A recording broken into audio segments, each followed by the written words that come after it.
নেদারল্যান্ডকে 17 রানে মাত্র হারিয়ে ভারত কিন্তু তাদের গ্রুপ পর্ব শেষ করলো 2026-এর টি-20 ওয়ার্ল্ড কাপে। এবং বলাই বাহুল্য, নেদারল্যান্ডের ম্যাচটা পাকিস্তানের ম্যাচের থেকে অনেক বেশি কম্পিটিটিভ হয়েছে ভারতের জন্য।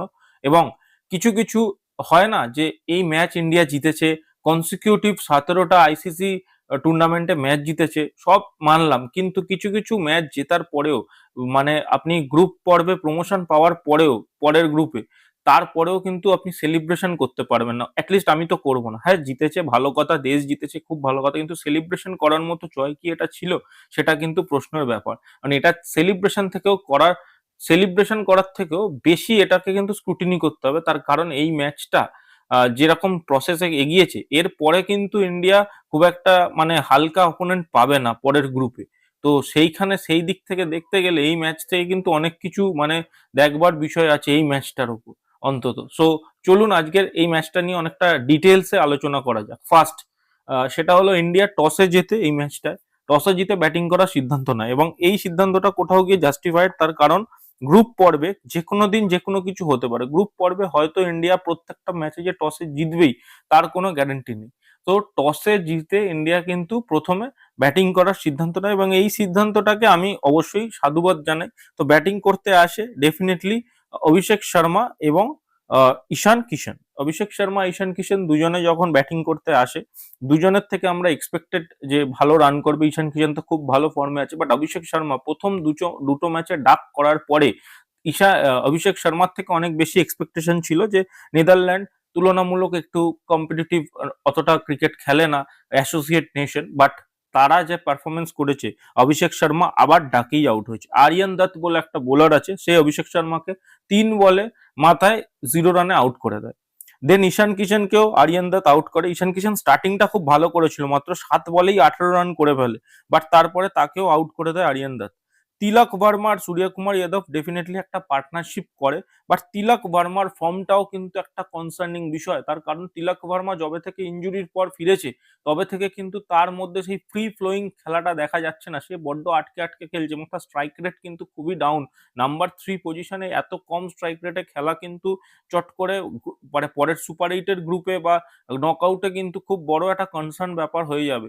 তো সেই জায়গায় দাঁড়িয়ে কিন্তু ডেফিনেটলি তিলক ভার্মার ফর্মটাও খুব বড় একটা কনসার্ন। তিলক ভার্মা 27 বলে 31 রান করে, 3টে 4 একটা 6, মাত্র 114 স্ট্রাইক রেটে, যেখানে তাকে লগন ভ্যান ভিক আউট করে দেয়। সূর্যকুমার যাদব মোটামুটি ভালো খেলছিল যে পজিশনে খেলছে, যদিও সে একটা অলরেডি জীবনদান পায়, তার একটা ক্যাচ ড্রপ হয়, বাট তারপরেও সে কিন্তু কন্টিনিউয়াস খেলছিল। বাট সেও 28 বলে 34 রান করে 2টো 4 একটা 6-এর বিনিময়ে আউট হয়ে যায়। তারও স্ট্রাইক রেট মাত্র 120 ছিল। এই জায়গায় দাঁড়িয়ে কিন্তু খুবই ডাইসি সিচুয়েশনে ইন্ডিয়া ছিল, এবং এই সিচুয়েশনে যদি ফেঁসে যেত ইন্ডিয়া, তাহলে কিন্তু ইন্ডিয়া ম্যাচটা হেরেই যেত। আর নেদারল্যান্ড খুব ভালো ব্যাটিং করেছে, তাদের তুলনায়, তাদের যা লাইন আপ সেই তুলনায় তারা নিজের 100% দিয়েছে। বাট তারপরে একটা শিবম দুবে নামের একটা ডিস্ট্রাকটিভ মানুষ আসে, যে কিনা খুব মানে ক্লিন হেয়ার স্টাইল এবং খুব ভদ্র, মানে কি বলবো, ইমেজ নিয়ে আসে, মাঠে নামে, বাট যখন তার ব্যাট চলতে শুরু করে, সে সমস্ত কিছুর মানে বোলারদেরকে কিছু মনেই করে না এরা বোলার, এরা একটা হিটিং মেশিন বলে দুম দারাক্কা বলটাকে মারে। শিবম দুবে মাত্র 31 বলে 66 রান করে, 4টে 4, 6টা 6, 212 স্ট্রাইক রেটে। এবং শিবম দুবে, হার্দিক পান্ডিয়াও খুব ভালো ইনিংস খেলে, 21 বলে 30 রান করে, বাট শিবম দুবে কালকে ওভারশ্যাডো করে দিয়েছিল সবাইকে, বলে লাভ নেই। আর শিবম দুবে ইনিংসটার জন্য মানে ইন্ডিয়া 193 রানে পৌঁছয়। লগন ভ্যান ভিক তাকে আউট অবশ্যই করে 31 বলে 66 রান স্কোরে, বাট ততক্ষণে শিবম দুবে কিন্তু যথেষ্ট ভালো একটা ইনিংস খেলে দেয়। রিঙ্কু সিং 3টে বল খেলে, তার মধ্যে একটা কিন্তু 6 মেরে দেয়, এবং 193 রানে ইন্ডিয়া ফিনিশ করে নিজের ইনিংস 6 উইকেটের বিনিময়। 194 রান টার্গেট দেয়। নেদারল্যান্ডও খুব ভালো স্টার্টিং করে।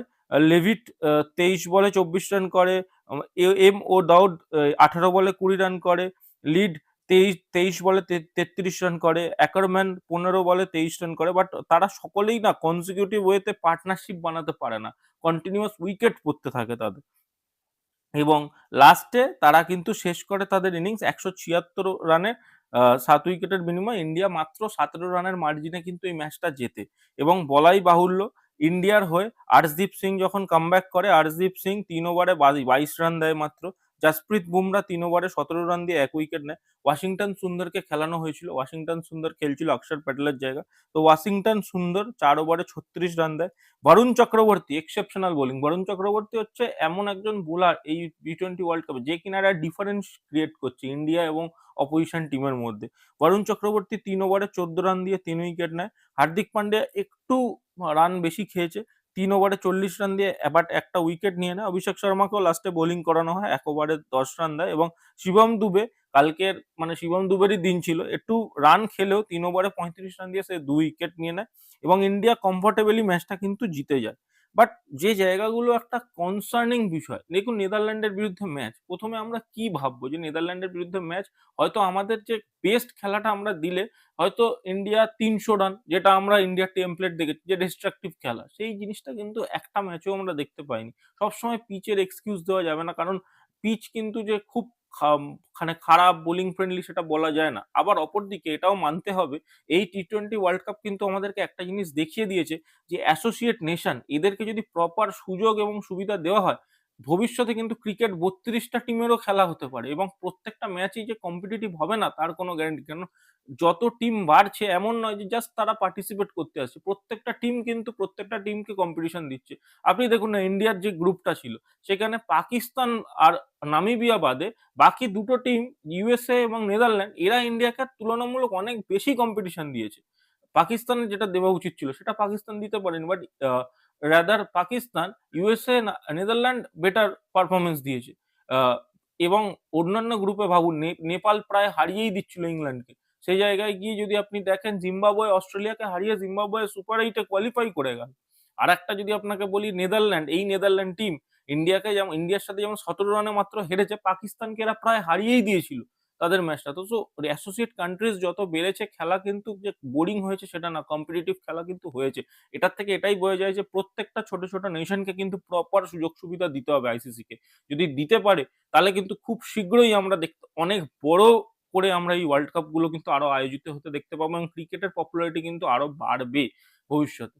এবং যদি ইন্ডিয়ার দিকে বলি, ইন্ডিয়ার ওয়ার্ল্ড কাপের আপাতত যে গ্রুপ পর্বে, তো সেখানে অভিষেক শর্মার ফর্মটা ডেফিনেটলি একটা concern. Abhishek Sharma continuously cross ব্যাটে খেলতে যাচ্ছে, কন্টিনিউয়াস। অভিষেক শর্মা এটা প্লাস পয়েন্টই নয়, অভিষেক শর্মা অফ সাইডের বল জেনারেলি কভার ড্রাইভে মারে বা অফের পয়েন্টের সাইডে মারে, কিন্তু অভিষেক শর্মা যে ক্রস ব্যাটে কন্টিনিউ খেলার চেষ্টা করছে না, এটাই বলে যে কনফিডেন্স এখন ডাউন আছে, সে শুধু হিট করার চেষ্টা করছে। এবং তার জন্য 3টে ম্যাচে 3টেই ডাক, মানে 4টে ম্যাচ খেলেছে, তো এখানে একটা ম্যাচ তো সে মিস করলো এবং 3টে ম্যাচে চান্স পেলো, 3টেতে 3টেই শূন্য।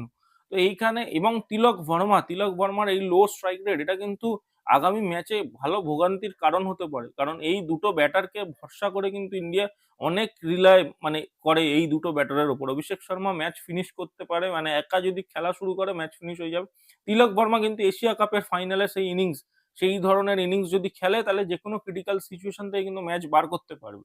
এই দুজনের ওপর কিন্তু অনেকটা দায়িত্ব আছে পরের ম্যাচগুলোয় বেটার পারফরমেন্স করার। এবং আরো একটা কথা সেটা হলো রিঙ্কু সিং কিন্তু খুব কম বল টাইম পাচ্ছে, খুবই কম। মানে রিঙ্কু সিংকে কিন্তু আমি মনে করি এই গ্রুপ লাস্ট ম্যাচটাতে যেটা নেদারল্যান্ডের সাথে হলো তাকে একটু উপরে ব্যাটিং করানো উচিত ছিল, কারণ তার যা ব্যাটিং টাইম এত কম টাইমে কিন্তু মানে পেলে খুবই চিন্তার বিষয় রিঙ্কু সিং এর জন্য। কারণ তার যে জায়গাটা 8 নম্বরে 7 নম্বরে সে ব্যাটিং করতে নামছে, সেই জায়গায় একটা দুটো 3টে বলই খেলতে পারবে। কোনো ম্যাচে ফেল করে গেলে আমরা তাকে ফেল্ড ব্যাটসম্যান হিসেবেই ধরবো। বাট তাকে যদি টেস্ট করা যেতে পারতো নেদারল্যান্ডের ম্যাচে বা নামিবিয়ার ম্যাচে, তাহলে অনেক বেটার হতো ইন্ডিয়ান টিমের জন্য। দেখা যাক, অক্ষর প্যাটেল ডেফিনেটলি আসবে পরের ম্যাচে, তো ইন্ডিয়ার টিমস আরেকটু স্ট্রেংথেন হবে। তো পরের গ্রুপে বেশ কম্পিটিটিভ খেলা এক্সপেক্ট করা যাচ্ছে ইন্ডিয়া। সো সেইগুলোর দিকে তাকিয়ে থাকলে কিন্তু অভিষেক শর্মা এবং তিলক বর্মার ফর্ম, সূর্য কুমার যাদবেরও কিন্তু ফর্ম, কারণ সূর্য কুমার যাদব ইউএসের বিরুদ্ধে খুব ভালো ইনিংস খেলেছে, বাট তারও সেখানে কিন্তু একটা ক্যাচ ড্রপ ছিল, সে কিন্তু একটা জীবনদান পেয়েছিল। তো সূর্য কুমার যাদবেরও যে খুব হাইফাই কিছু ফর্ম আছে সেটা নয়।